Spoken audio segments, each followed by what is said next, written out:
தருமபுரி மாவட்டம் பாலக்கோடு பகுதியை சேர்ந்தவர் 23 வயதாகும் ஸ்வேதா. பெண்களாலும் நீண்ட தூர பைக் பயணம் மேற்கொள்ள முடியும் என நிரூபித்து காட்ட சுமார் 4000 கிலோமீட்டர் தூரத்தை கடந்து வெற்றியும் பெற்றுள்ளார். தையல் பணியை மேற்கொண்டு அதில் வந்த வருமானம் மூலமாகவே தன்னுடைய சாதனை பயணத்தை சாத்தியமாக்கியுள்ளார் ஸ்வேதா. ஸ்வேதாவின் தன்னம்பிக்கை நிறைந்த பயணம் பல பெண்களுக்கும் உந்து சக்தியாக இருக்கும் என்பதில் மாற்று கருத்து இல்லை. என் பேர் ஸ்வேதா, MSc மேக்ஸ் படிச்சுட்டு இருக்கேன். நான் தர்மபுரியில பாலக்கோட் கிராமத்துல ஒரு மிடில் கிளாஸ் ஃபேமிலியில சேர்ந்த பொண்ணு தான். நான் பெரிய எடுத்த ஃபேமிலிலாம் இல்லை. அப்பா எலக்ட்ரிஷியன், அம்மா ஹவுஸ் ஒய்ஃப் தான்.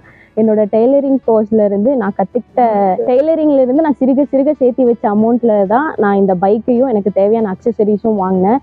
வீட்டில் பெருசாக சப்போர்ட் பண்ண கிடையாது. ஸோ 1 இயராக கேட்டு நான் இந்த ட்ரிப்புக்கு வந்திருக்கேன். எல்லாருக்குமே ஒரு இன்ஸ்பிரேஷனாக இருக்கும். தர்மபுரி டு லடாக் தனியாக ஒரு பெண்ணாக போகிறேன்னு நினச்சி நான் பெருமைப்படுறேன். ஆண்கள் மட்டுமே போகக்கூடிய இடத்துல பெண்களும் போகலான்னு சொல்லிட்டு நான் காட்ட போகிறேன். ஸோ எல்லாருமே இந்த ஃபீல்டுக்கு வரலாம் அப்படின்னு சொல்லிட்டு ஒரு இன்ஸ்பிரேஷனாக நான் இருப்பேன்னு நினைக்கிறேன். ஸோ எங்கெங்கெல்லாம் போகிறேன்னு சொல்லிட்டு நான் ஒரு அப்டேட்ஸ் கொடுக்குறேன் நான்.